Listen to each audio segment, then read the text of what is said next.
Hello, my coder friends, and sorry for the long absence. About a month or so ago, I got COVID and strep simultaneously, which pretty much wrecked my immune system. So I recovered pretty alright, but I had that nasty lingering cough for a few weeks after, so I've stayed off of public videos. But here we are back into PetMed. So we had gotten through a lot of the server side kind of post requests to create data, and that's where we left off. So I decided to go ahead and get started with some of the client side. And in some of the previous videos, I talked about instead of coding a lot of stuff live, since this was going to be a longer series, I would code some of it out and just kind of do a quicker walkthrough so that way you guys wouldn't have to listen to me drone on for an hour or two at a time. But let's go ahead and look at what we've done thus far. So it's pretty ugly right now. I'm just using like Bootstrap at the moment. I will probably be tweaking that very heavily. I might even end up using a different, toolkit altogether. Who knows? But right now, functionality is the primary concern. So I've got some client-side services that I created. Let me go ahead and collapse a lot of these folders and get some of this visual clutter out of the way. I set up a little local storage service over here, which is going to let us, in the future, get and set certain elements in local storage really easily. And for now, I'm just storing a token in local storage, so that's all we have, but this should be nicely extensible for future stuff. Might store like dark mode preferences or maybe a color theme if I decide to go with Tailwind. Who knows, but we've got that service set up to accommodate for that in the future.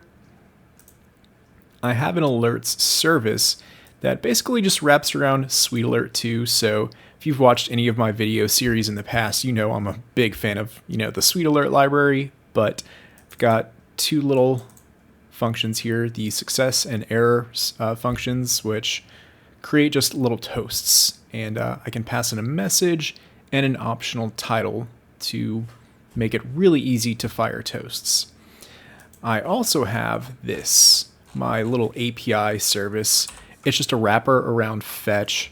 That just makes it really, really, really easy to work with and make API calls. So if you've seen any of my other larger series as well, you've seen me create something very similar to this in the past. This one will be a little different because we are also dealing with file uploads. So I'll talk about what I'm doing with that. So this fetcher function receives a URL always because we have to know what API endpoint we're hitting up. And we have a method that we need to provide. If I don't provide one, we default to get, which is kind of what fetch natively does on its own. So we're all about convenience with this fetcher function. Raw data is, going to be when I'm sending a post or a put request. And we've got this isJSON flag here that I default to true. So we're going to assume I'm sending JSON data by default. But occasionally I might submit a file. So we're doing some form data uploading here. And I'm doing that for at least the user profile image, which is what we'll look at today.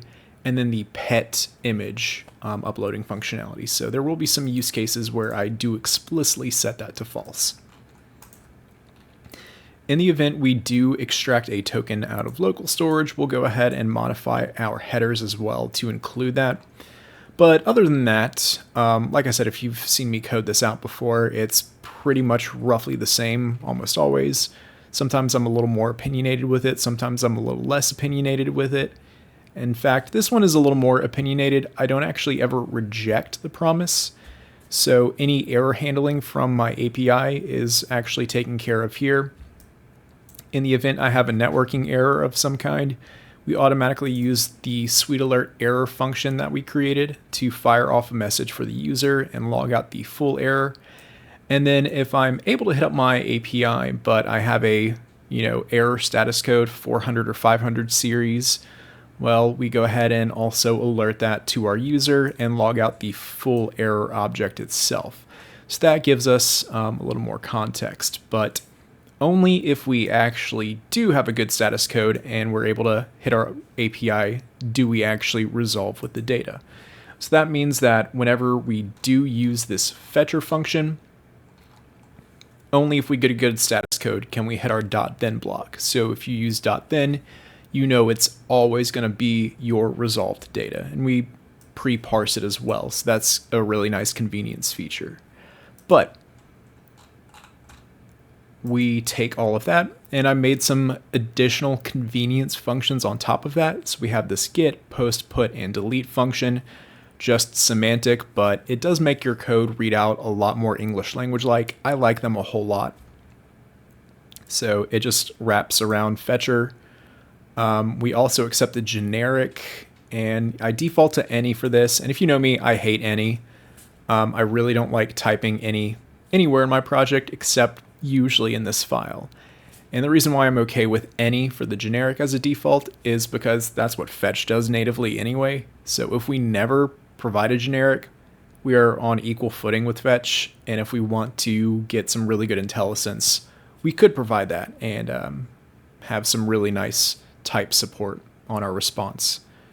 But going back to the is JSON, if we have a post or put request where we want to modify or create an uploaded image, we can pass in a value of false here when making that call. And so that would let us hit that form data construction. So that lets us send just the raw file, and fetcher takes care of, all of the formatting for us. So we're just all about convenience with this setup. Now, I did do some server-side changes. I know that this is a client-side focused video, but I did end up moving my uploads route out of the pets router just because, well, I'm also uploading this for people and it's the exact same code. So it really should kind of be its own distinct endpoint. And so I just cut this out of pets.ts in my API routes and made a separate file. So we've got that. And now the login page, we've got a little bit going on here. We've got is login, this Boolean here, which lets us toggle between login and registration mode. So if is login is true, we've got just the email and password that show up. If we're in registration mode, we also have name and the profile image showing up as well. We have the 4 respective pieces of state corresponding with that data. We actually don't have the file itself saved as a piece of state, but rather the image URL. And I just did that to speed things up for our user, making it as asynchronous as possible. So as you're filling everything out here, if you do choose to submit a profile image, it's going to go ahead and, whoops, I made a commit a second ago and forgot to start my server back up.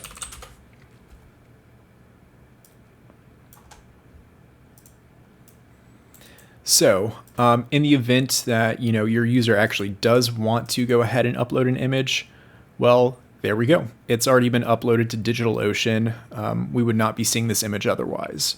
So they can go ahead and do that, and that way you have your image URL already before they hit finish registration. So the actual state we save is just the image URL because that's what gets stored in the database. But they type their name out, email, password, boom. And then all of the regular registration logic follows with that. Let's see. And outside of that, that's kind of just the quick TLDR of what I've done in this latest commit, just getting started back with the project. But I'm happy to be back on it, and I hope you guys are still enjoying this series. And I think the next steps are going to be like a serial process of, okay, well, you just finished registration, so we're going to guide you to the, household creation stage. And then once you're on the household creation stage, you can go ahead and create your household pets and so on and so forth. So we've got a lot of exciting things coming up. And yeah, I hope you guys are excited about it as well. And I will see y'all in the next installation.